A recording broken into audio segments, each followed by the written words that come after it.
face, cop. Are you a sports fan who loves to have a good laugh? Oh, yeah. Then you're in the right place. I'm gonna make him an offer again. Life moves pretty fast. Patriots win the Welcome Super Bowl. to the Man Cave Chronicles. Brady has his fifth.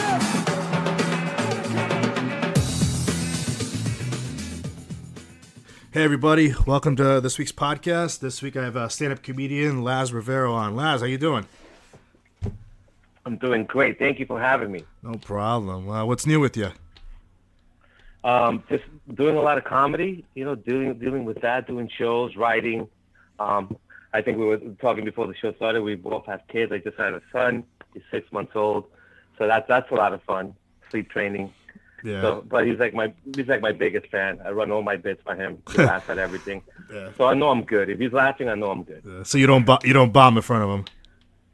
I never bomb in front of him. I mean, he goes to sleep sometimes, and I don't know if I should take that personally, if he didn't like the joke, or maybe he was just tired. But you take whatever you get from a 6-month-old. How's the sleep going on for you? Man, the sleep snag, we're terrible. We do pacifier, we rock him. He drops a pacifier, we run right up to him.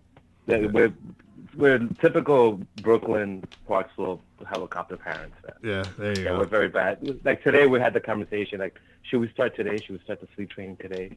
And we're like, yeah, let's do it. And then he cries for more than 30 seconds, and we're right there. Yeah. Yeah, I have a two and a half year old little girl, like I said to you earlier, and I have a little boy. He's 2 months old, and we've already put him in his crib in his room, and it's been great. Oh, that's awesome, man. Yeah. So jealous. Yeah, we figured, might as well just do it now while he's young and get him used to him in there. Well, this is the thing. We live in a 1-bedroom co-op here in Brooklyn. It's right next to the park.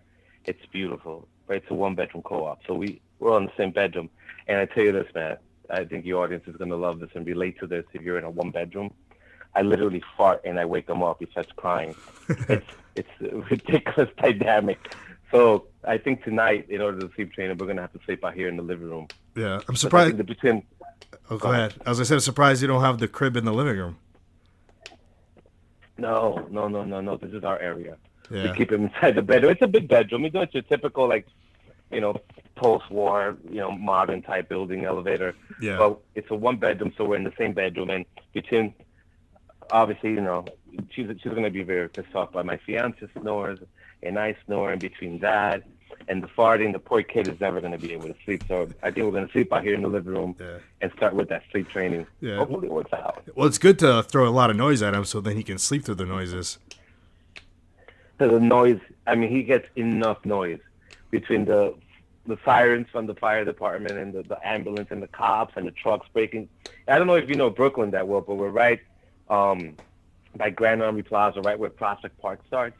Okay. So everything kind of connects from Flatbush Avenue. And so you get a lot of ambulance and trucks and just ordinary, just crazy people screaming outside for no reason. And the bikers fighting with the cars. It's awesome. Yeah. So it's kind of like we see on TV, neighbors screaming at each other and all that. It is exactly that. Exactly that.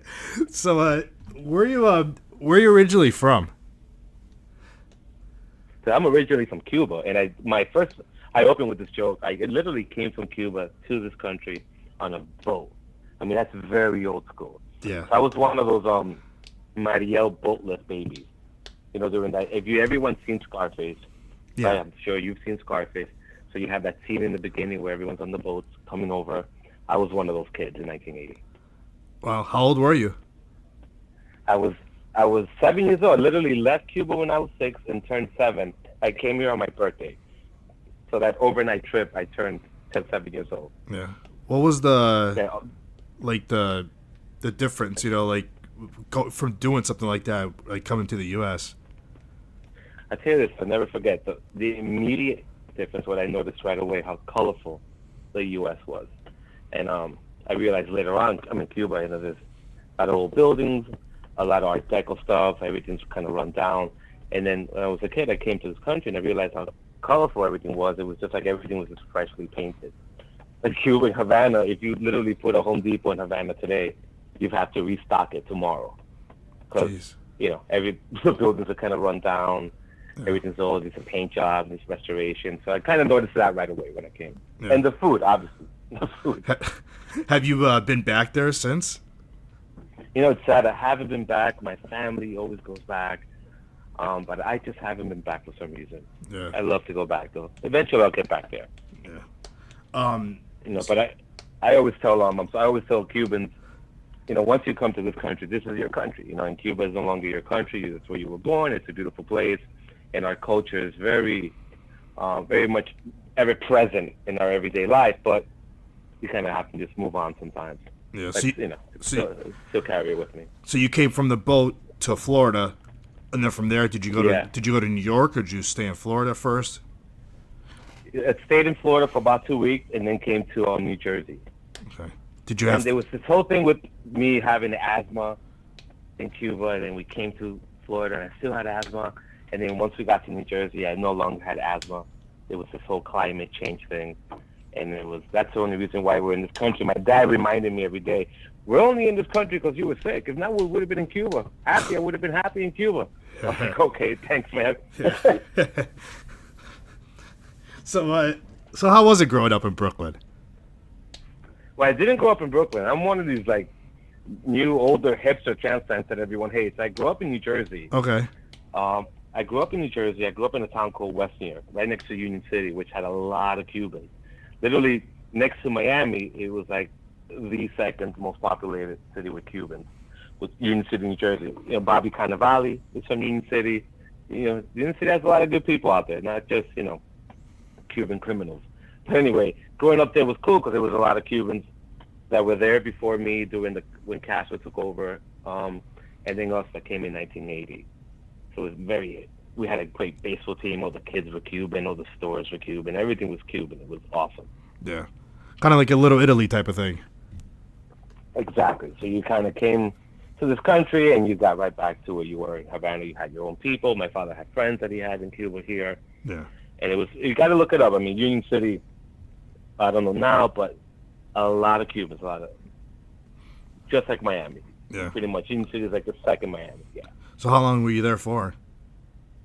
Oh, God, I grew up in Jersey. I was there most of my young life, adult life, and then I moved to Brooklyn, I'd say in 2005. The whole Williamsburg skateboarding, I still skate. I'm one of those OG old skaters. Still suck after 30-something years of skating. You know? Yeah. I still pop crooked ollies, can't even ollie straight. Yeah. But it was, I was there for a while, so I always wanted to live in Manhattan. You know, we always had that dream. Everyone wanted to watch Friends. Everyone wanted to have a loft in Manhattan. Yeah. But by the time I wanted to live in the city, New York City is way too expensive. So I decided to move to Brooklyn. Yeah. And I love Brooklyn ever since. And Brooklyn's a great place. Is it expensive to live in Brooklyn? It's super expensive to live in Brooklyn. Yeah. I complain about it every day. Yeah, absolutely. It's super expensive. Yeah. Super expensive.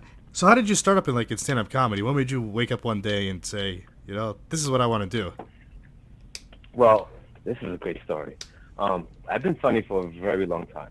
I was mostly in the hotel industry, in the front office. I was a VIP manager, a couple hotels in Manhattan.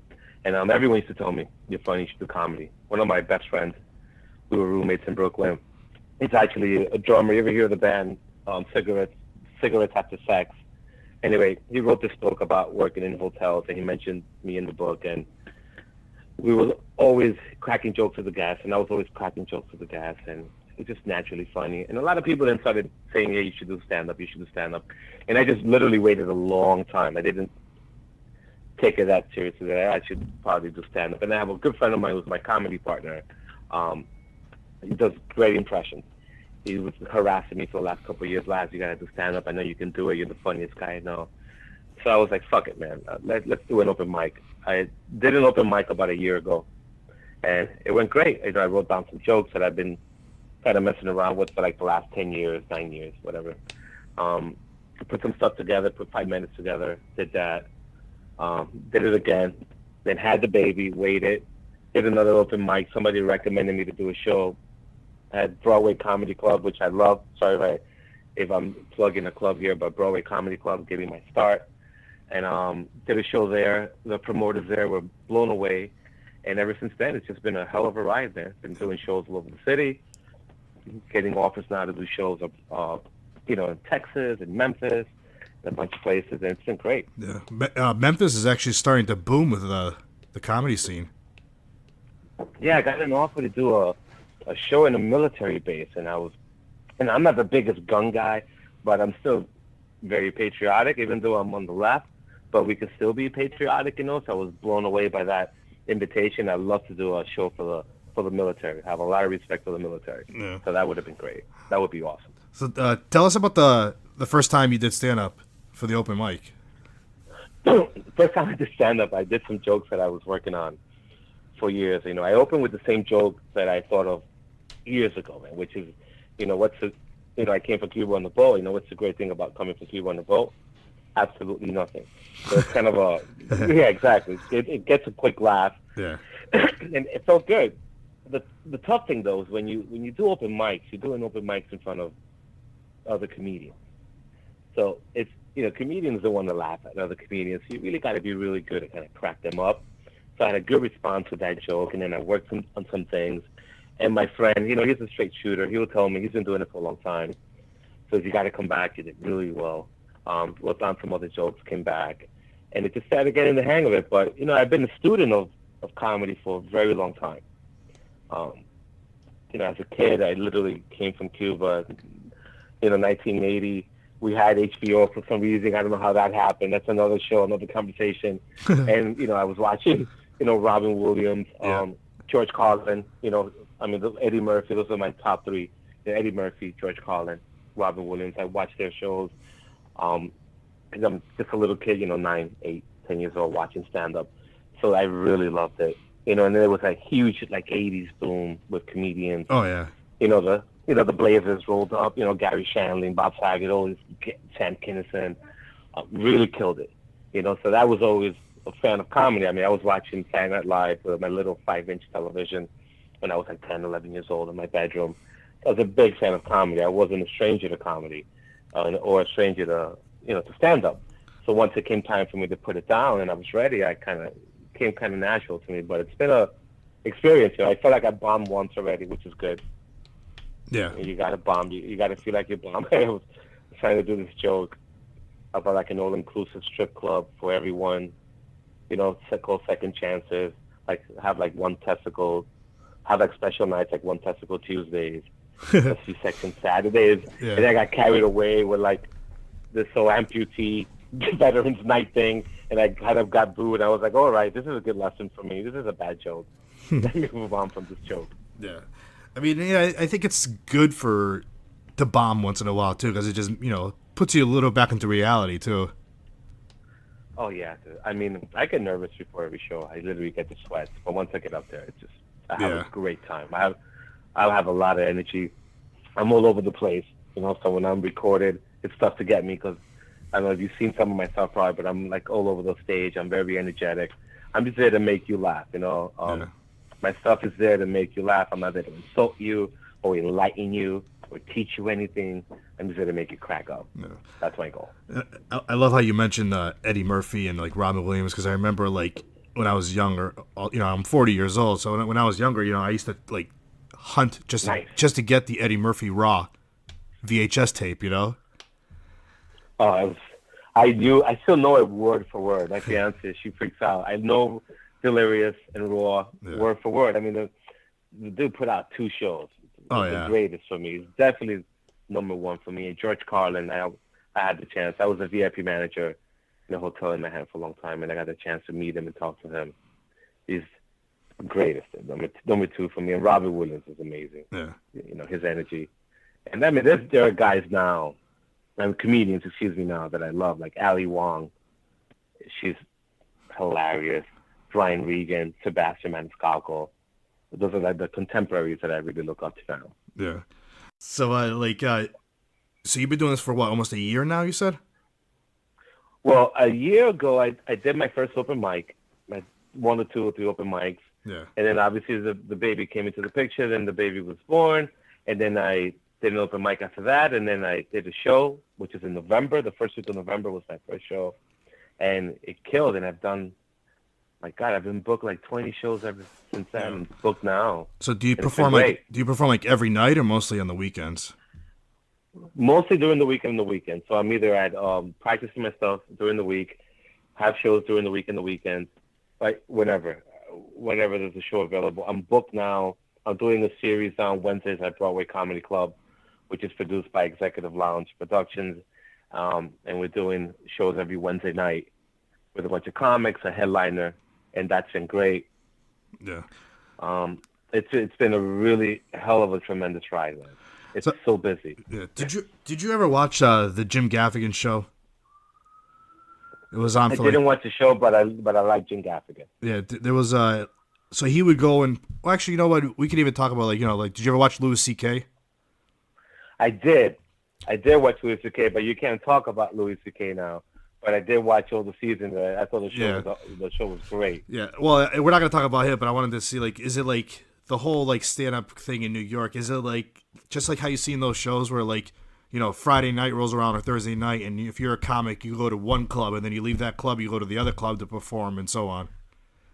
Yeah, it's just like that. Yeah. It's exactly like that because you have all these clubs, and you want to try to hit them all.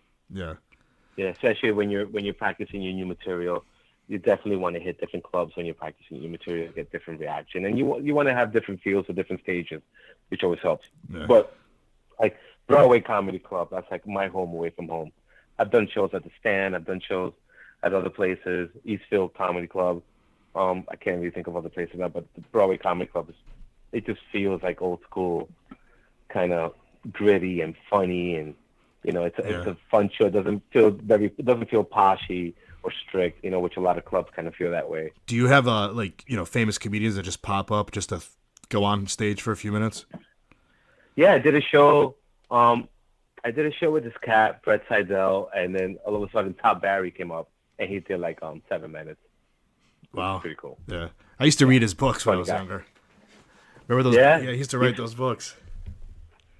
He's funny, man. Yeah. He's funny. I mean, but he's working it. You see him like, if you go to Manhattan for a while and hit the comedy clubs, you'll see everyone. Yeah. And everyone's just grinding and working, and that's what it is. Because I hit certain open mics in certain places, and I see the same people all the time working on this stuff. So how do you come up with your material? Like, what is your act about? Man, I talk about everything. I talk about my trip to Cuba. I talk about being raised in a cult. I was literally, a lot of the stuff that I talk about is true. It's exaggerated, but a lot of stuff comes from my experiences in life. When we came from Cuba to leave communism, to leave an oppression system, to come here, and then my family joins a religious cult. I was like, what the fuck? Why did we cross the Atlantic Ocean for? So that was a lot of fun. Explain this cult thing. What was happening? Oh man, so we get to this country, right, which is amazing. In Cuba, there's only like one holiday, which is a King's Day, and you get 3 gifts. Yeah. That's it, man. But then you come to this country, it's like holidays all over the place. Halloween and 4th of July and Thanksgiving. It's like an amusement park. As a kid, you're like, wow. So we were living as Americans do, and then all of a sudden, like in the mid '80s, my family becomes part of the Watchtower organization, the Jehovah's Witnesses, and I'm like, what? And everything just changed. Everything just changed. My mom one day comes to me, she's like, hey, you can't play Little League baseball anymore. I'm like, what? Am I dying? She's like, no, we joined this religion, and Little League baseball is bad, and dating other girls that are now. I was like, really? You sure I'm not dying? Because I really hope that I'm dying now. And it was just awful, man. So I was there for a little while, and I was a teenager. I kind of left, and I was literally raised in a cult, and that's a huge thing for me. I'm like, when I start hearing about, hey, you want to go to a group or something? What do you mean a group? I'm very when it comes to so, like Leah Remini. That's like one of my heroes. Like, yeah, girl, you do your thing. Oh yeah. That had to suck when your mom telling you to quit baseball and whatever. How old were you? I was 10. She's Jesus. like, by the way, no more birthdays or Christmas. I was like, what? Are you fucking serious? I was like, what? I'm writing this joke about my mom. Literally, my mom used to tell me, only the devil walks backwards. I was like, what? The fuck do you mean? What does that mean? She was like, I was like, what do you mean, Mom? She goes, well, you know that Michael Jackson in his moonwalk? I'm like, yeah.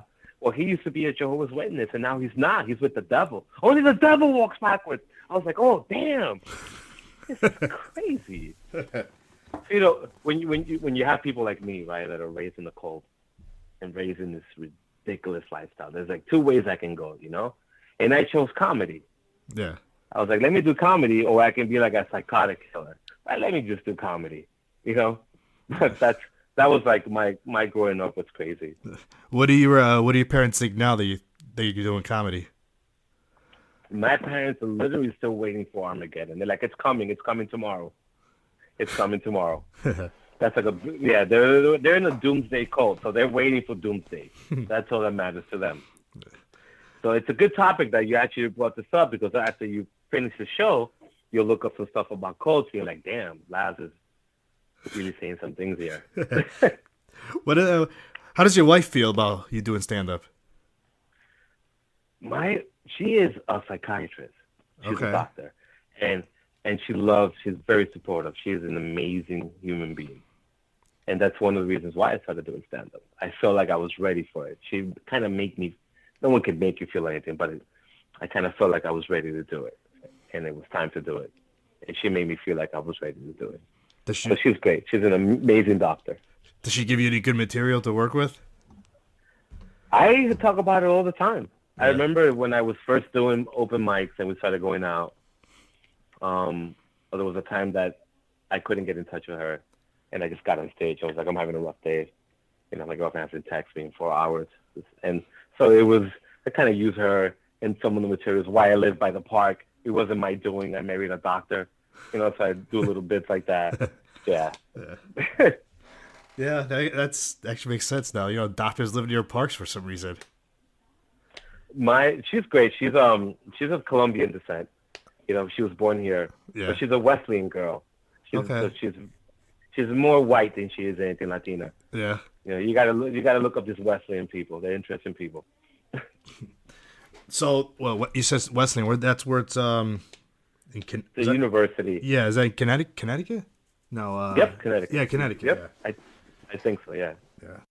The Man Cave Chronicles on Twitter at the MCC Podcast. We'll be right back.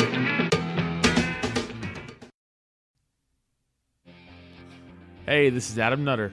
And this is Greg Trout. Come check out our podcast, Nerds with Words. Adam and I talk about pop culture, comedy, comic books, movies, conspiracies. We're both comedians, and we might make you laugh. Every week, we welcome a guest from the entire spectrum of pop culture and science and comedy. You can follow us on Twitter at NerdsWithWords1.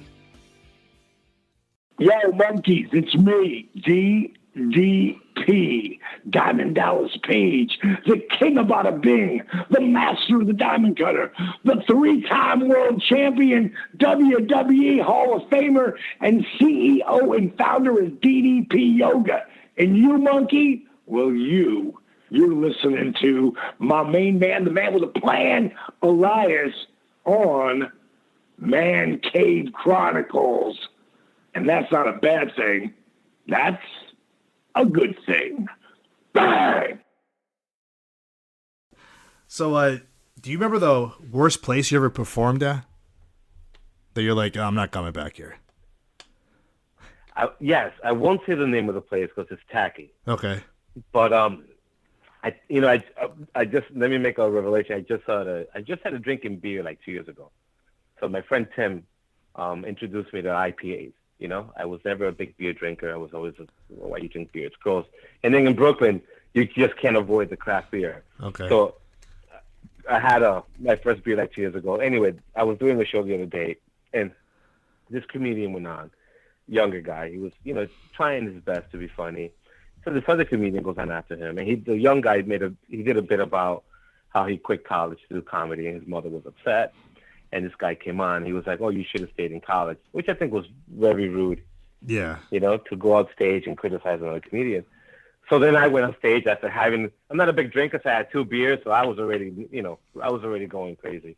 So I got on stage and I told the guy, you know, you shouldn't give any advice because you're really not that funny. And I go, and you'll always have break dancing because he was of Asian descent, and that was kind of rude on my part. And I kind of felt like the audience was like, "Ooh," and I was like, "Yeah, I went too far." But I kind of was defending the other kids, because you shouldn't rip on another comic up stage. Yeah. Isn't that like a one of those laws? Like, you're not supposed to do stuff like that. Exactly. That's so tacky. Yeah. And the poor kid, he was like trying. He was trying to do his best, man. He wasn't bad. Yeah. He was Puerto Rican, and he did a joke about how people always tell him, "Hey, go back to your country, go back to your country." And the kid's like, "Well, that's a round trip ticket for me. I'm coming right back here. I'm Puerto Rican." And I thought that was very funny. Right? And he got kind of nervous in between, but you just can't criticize someone. Yeah. I feel bad because I did the same thing he did. So I was like, "Oh shit, what an asshole I am." Yeah, but you did it because you were trying to stick up for him. Exactly. But that was definitely, and I was there with my boy, my comedy partner. I was like, "Let's just get out of here," and I left. Yeah. It was the worst place I've ever been. And your best place is Broadway? Your favorite place to perform? I love Broadway. I love the Stand as well. It's small, it's quaint, but I love Broadway comedy. The Broadway Comedy Club. It's right in the theater district, 53rd Street. It's, you get a lot of tourists too. So I've had a lot of people from Ireland and Australia, China, Colombia come up to me and say they love my act. Yeah, Broadway's a really cool place. The owner there, out Martin. If you're funny, he'll give you a chance. If you're not funny, then you're not going on stage. Yeah. If you could pick one comic right now that you could open with, who would it be? Wow. I've been really loving Ali Wong, Sebastian Maniscalco, Brian Regan.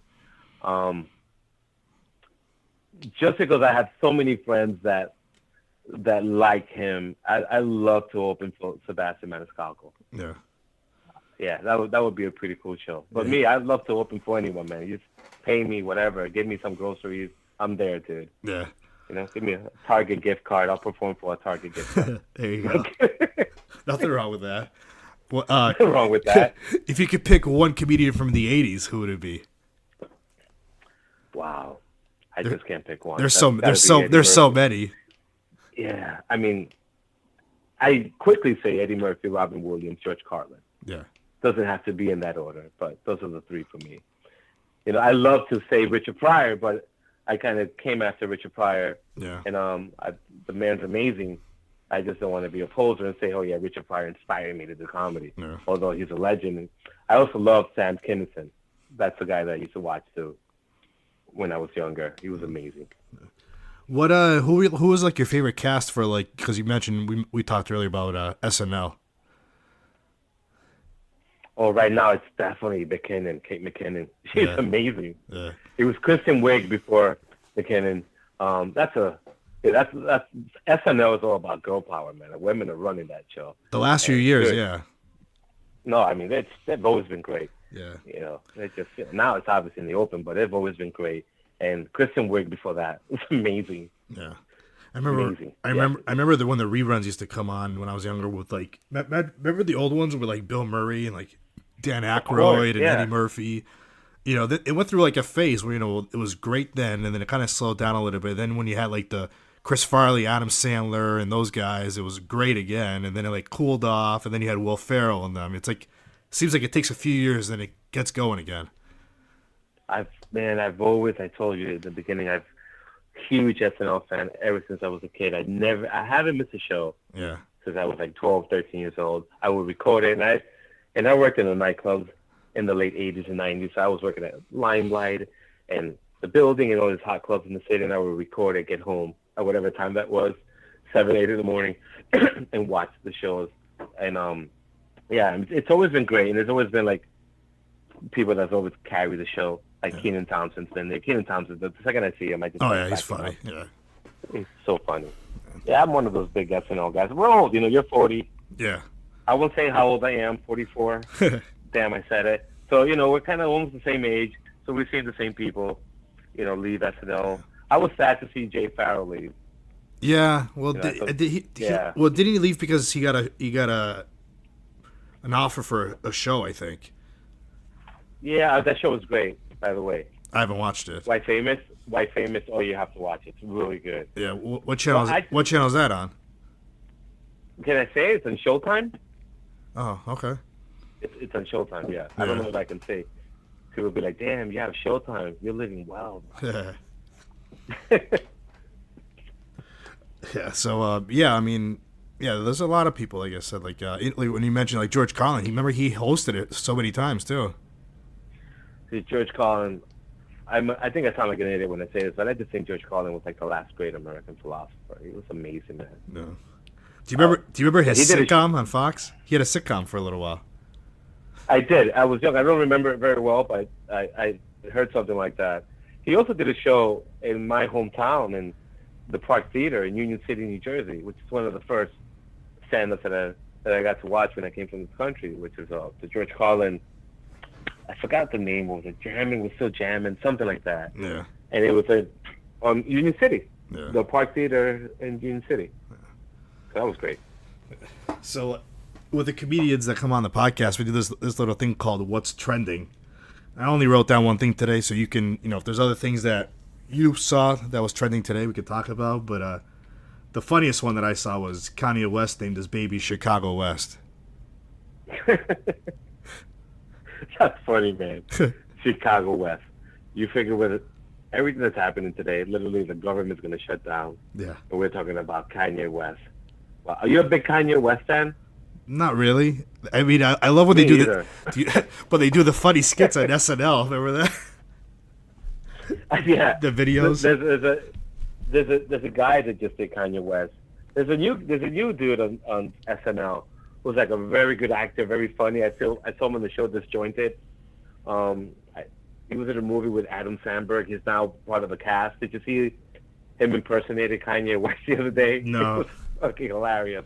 But what's the deal with Kanye West? Like, I'm not a huge Kanye West fan. Like, I have some friends on Instagram. They just love this guy, man. Yeah. What's the deal with that guy? I don't know. And I think, wasn't he talking about running for president? Are you serious? Wow. That's amazing. I don't think that's going to happen. I mean, No. I wish him, break a leg. But Yeah. Chicago West. Chicago's actually a pretty cool name. Yeah. Do you have a daughter or do you have a son? I have one of each. One of each, right. You know what I thought would be a cool name for a girl? What do you think of Morrison for a girl? Morrison? Cool, right? I'm a huge Yeah. Jim Morrison fan. Yeah. I have a Jim Morrison tattoo. I'll make that revelation on the air right now. Yeah. Yeah, I literally have a Jim Morrison tattoo on my arm. Yeah. Crazy. I don't know. Like, when I read the name Chicago West right away, I thought of it's like a medical TV show or something. Yeah. Well, aren't there there's like a million TV shows now with the name Chicago, like Chicago PD, Chicago Fire Department, Chicago Social Work. That's crazy. I don't know. Chicago West. What else was trending today? I don't know. I get a lot of new stuff. I get a lot of Chris Como. I follow Chris Como from CNN. Yeah. I I don't know. What else was... Well, that's trending, and then it was... do you watch UFC? Are you a UFC fan? I was a huge martial arts fan. I'm not a huge UFC fan. I respect the sport. But I rented. That was like the only on-demand thing that I've ever rented was the fight between McGregor and the other dude, the boxer, whatever his name is. Well, there's something trending about... I guess there was an interview today with Dana White because there's UFC in Boston tomorrow, and they're saying that supposedly Conor McGregor got stripped of his title, so they asked Dana White about it. He says, I don't want to talk about it. Next question. So nobody knows what's going on with that. So. He's like the big man in campus, Dana White, right? Oh yeah, he runs all that. Yeah, he's the main guy there. Isn't Joey Rogan like a UFC guy? Joey Rogan's in tremendous shape, man. Yeah, he does. Yeah, he does. I follow him and stuff like that. Well, and of course he's got like the number one podcast in the world. But he's into the whole working out, and he's in the martial arts and watches what he eats, and he hunts his own meat during the winter. Wow, he's out of his mind. He had on Maynard Keenan from Tool. I love Tool, man. I hope the new Tool album comes out before I die. But Maynard from Tool, man, he's like a purple belt or something. Yeah. He's trained with like the Gracie brothers and stuff. Yeah, I mean, There's a video of Maynard putting some guy in a chokehold on stage. Yeah. Well, I guess if you're, if you have a career that's made you a millionaire and stuff like that, I guess you have time to do stuff like that too. You know? Yeah, but I'm sure they love it. Like, I took a keto for a long time. Not that I know anything. I don't want anyone coming up to me in the street.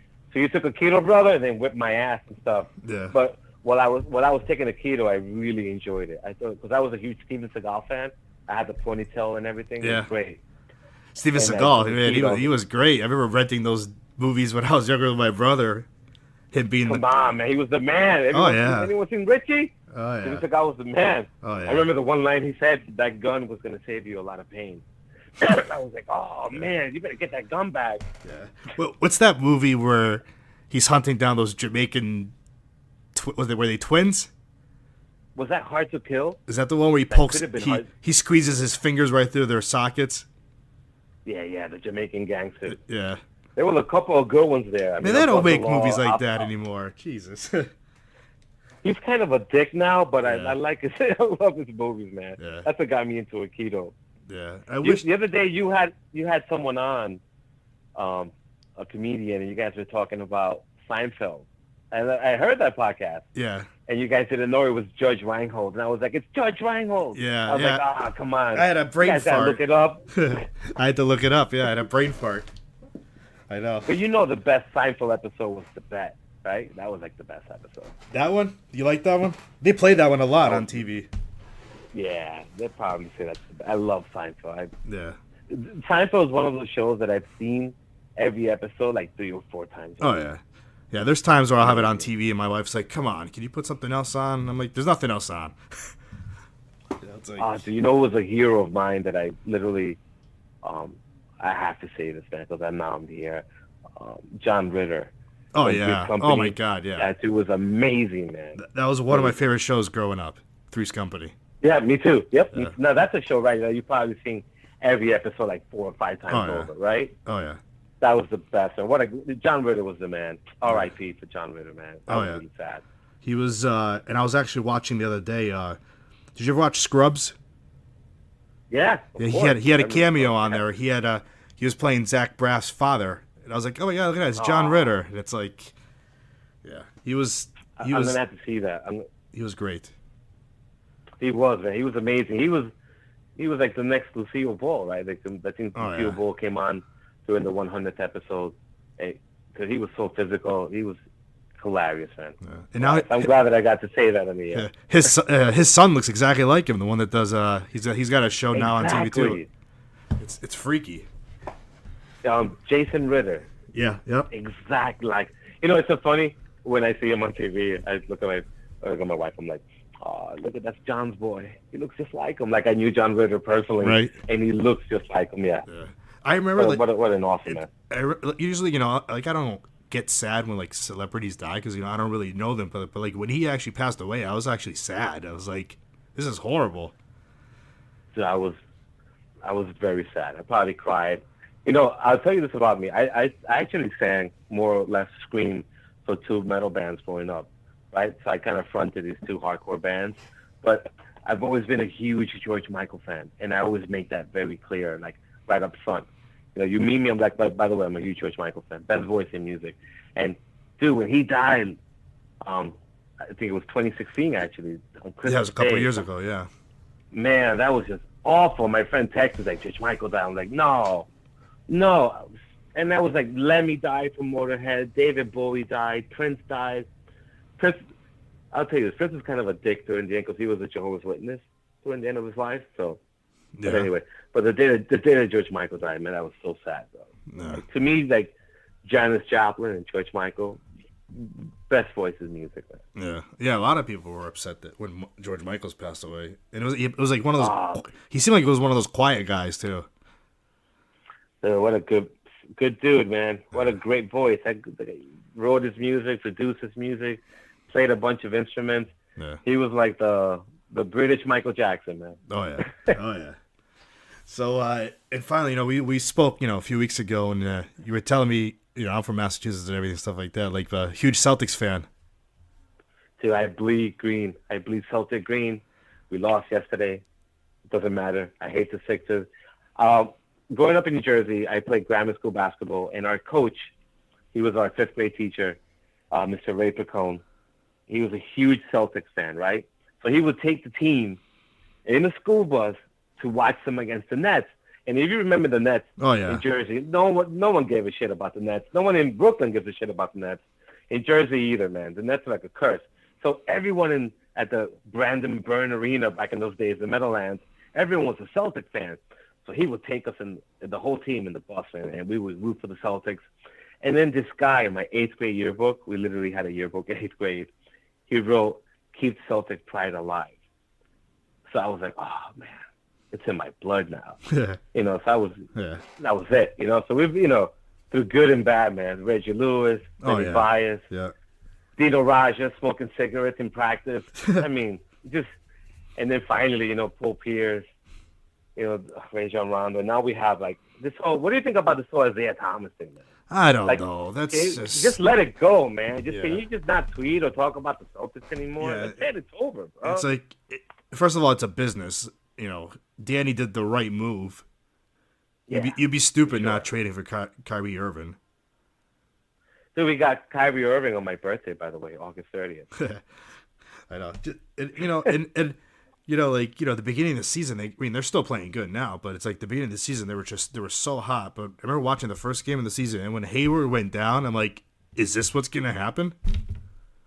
Was that crazy, man? I was 5 minutes into the game. Oh, my God. We're watching the game here. I was like, no. And then they lost that second game, and then they won 16 straight. Yeah. Or 14 straight. Yeah. Incredible. But imagine if they had Hayward played, how many more wins they probably would have had. Yeah, but Hayward's coming back. Oh, He'll be back at the end of March. Do you think so? Right for the playoffs.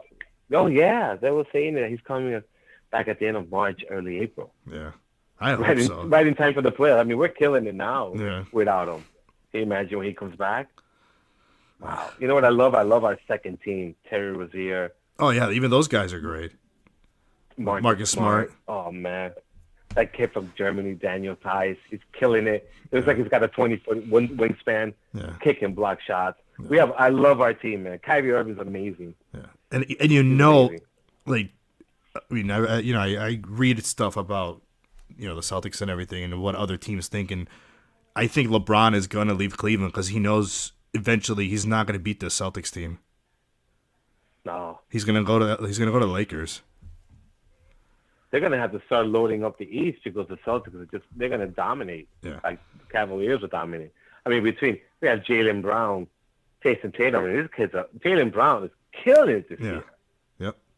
But you know what you won't like about me, right? I'll tell you this right now. I'm a huge Miami Dolphins fan. I hate the Patriots. Yeah. I'll say that in the air. Yeah. Oh. Yeah. Come on. Yeah. Come on, please. Enough already. Our run is coming to an end. You know that. Yeah, there's a lot of the whole talking about Colts. How about this SB12 thing? I heard Colin Cowherd talking about, the TB12. Tom Brady's walking around it's like a cult. People are buying into it. There's TB12 here, TB12 this. It was interesting to hear that. Yeah. And I don't think there's a guy that Tom Brady hangs out with. Yeah, Alex right? Guerrero. Yeah. Guerrero, yeah. Yeah. And Belichick doesn't like him. Yeah. That's awesome. I know, but you know why I hate Ryan Tannehill? I don't hate him. I can't say that. It's public now. Please edit that. I really dislike him. Just leave Miami. Leave the Dolphins, please. Come on. Who was the quarter? You guys had what's his name for a quarterback this year? Ryan Tannehill. Oh God. No, it wasn't Tannehill this year. He got hurt. No, but he's our quarterback. We had Jay Cutler. Yeah, Jay Cutler. Yeah. But Ryan Tannehill's coming back. Yeah. So Gay said he's coming back. I'm like, nah, come on. Yeah. He's terrible, man. He's an awful quarterback. Yeah. Come on. But there really isn't that many. Well, this year's draft that's going to come out is supposed to be good with quarterbacks, but other than that, there really isn't a solid quarterbacks in the NFL. Nah, I mean, there's, that's what you need though. Talking about trending, I heard the kid from Oklahoma tweeted something out that he wanted to go to Miami. Did you hear something about that? No, I didn't see anything. Yeah. I know there was one guy that came out that said I'm coming to the draft, but if the Cleveland Browns draft me, I'm not coming out. Oh, what is that? Come on. they should be happy to get drafted by any team. Right. Me and you will go play for any of those teams for half their salary. I'll play for any team right now. I'll play for any team. Yeah. I'm like 44 years old. Do you guys need like a 5'9.5" overweight? Kind of overweight. I'm not overweight. Maybe linebacker. That's very slow. Won't be able to make any tackles. I'm that guy. All right, man. So, how can the listeners find you? Instagram, Twitter? Instagram, Twitter, their local jail cell. They have money for bail. That'll be fantastic. But Twitter, everything I think should be Lazs Rivero. Yeah. Everything should be Lazs. At Lazs Rivero, some form. LazsRivero.com. You can find my dates there. I have a show coming up on the 31st. I'm opening up for this very funny lady named Julia Mellon, Brazilian girl, very funny. Then the 7th, I'm opening up for Daniel Aries at Broadway Comedy. Then I co-headlining on the 28th with a very funny lady named Maya Klausner. So there's a lot of stuff happening, and then there'll be some gigs in between there as well. But everything is on my site, LazsRivero.com, and you can find all that stuff there. And the last thing, you are very active with the Twitter followers, I notice. Yes. Yeah. All right. That's a lot of fun, especially for us old dudes. Oh, yeah. Like how I included you in the old dudes comments. There you go. All right, man. Well, thanks for coming on, and you're welcome to come on anytime you want. All right, it's been a lot of fun, man. Thank you so much for having me, bro. Thank you. All right, listen for me. Okay, hi, my name is actually Lazs Rivero. I'm Cuban. Thank you so much. I actually came from Cuba on a boat when I was a small boy. And you know what's the great thing about coming from Cuba on a boat? Absolutely nothing. It was real. It's a boat filled with refugees, people. It's not funny. But after arriving in this country, it gets worse. After we arrived in this country, about 2 years into this country, my family decided to join a religious cult. So that was a lot of fun. No Christmas, no birthdays. And I remember my mom, after joining this cult, she would say the most outlandish stuff. I remember one day I was about 11 years old, and I'm listening to Michael Jackson, doing my best Michael Jackson in my room. And my mom comes storming in, and she's like, hey! She turns off the music, she's like, only the devil walks backwards. I was like, Mom, what? She goes, only the devil walks backwards. I'm like, Mom, what are you talking about?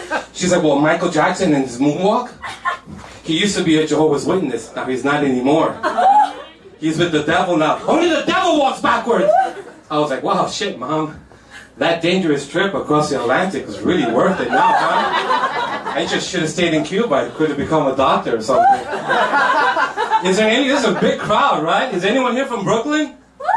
Woo! Brooklyn, the land of skinny jeans, the land that the hipsters found. Let me just tell you something. My first apartment in Brooklyn was a real shit show.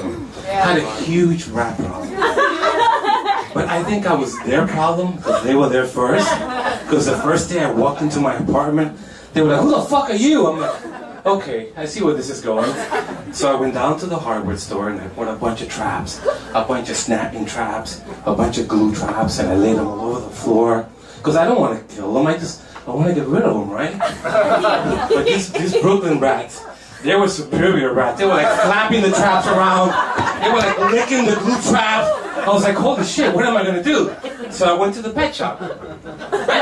Logical thing to do. And there was this guy at the pet store. And he looked like all the ghosts of the Vietnam War were living in this man. So I was like, hey man, I have a little bit of a rat problem. He goes, shh. He goes, go to the back of the store. I was like, okay, let's go to the back of the store. And there's a huge cage there. And there was this thing growling in the cage. And I'm like, what is that? He goes, that's a lynx.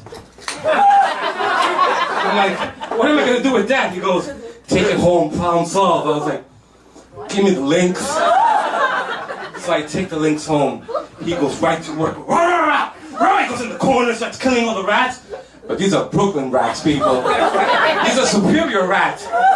So they just started ganging up, and I think that my rats were calling all the neighbor rats, all the Jewish and Puerto Rican rats were fucking coming down with knives and Krav Maga locks and stuff. And I was like, I'm not gonna let you go down like that, little guy.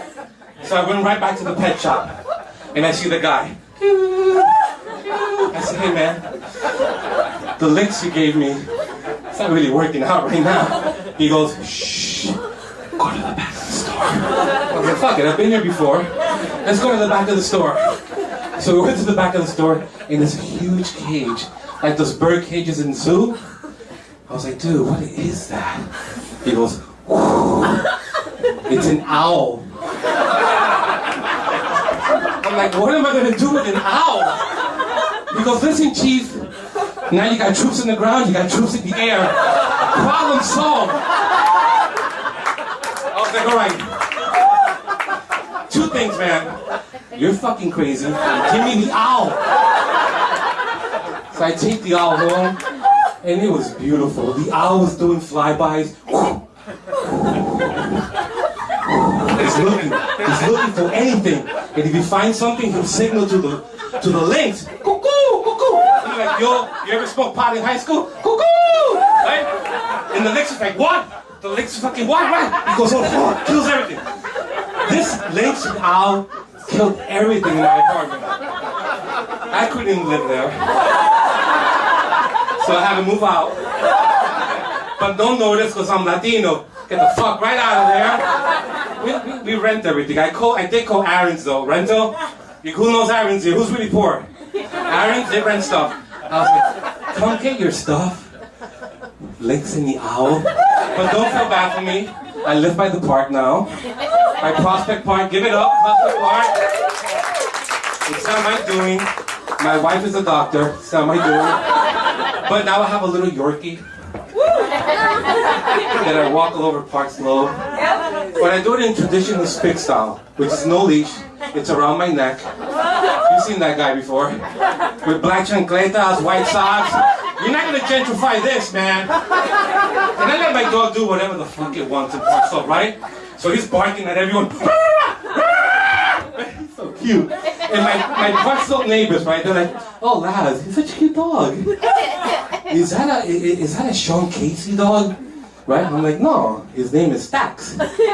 They're like, no, did you adopt him as Sean Casey? I'm like, no. I bought this dog at a puppy mill in Pennsylvania. Wait. And I found him underneath a stack of dead dogs. That's why his name is Stax. Yeah, give it up. Give it up for all the comics. That's my time. Thank you so much. My name is Laz Rivero, and I will see you again soon.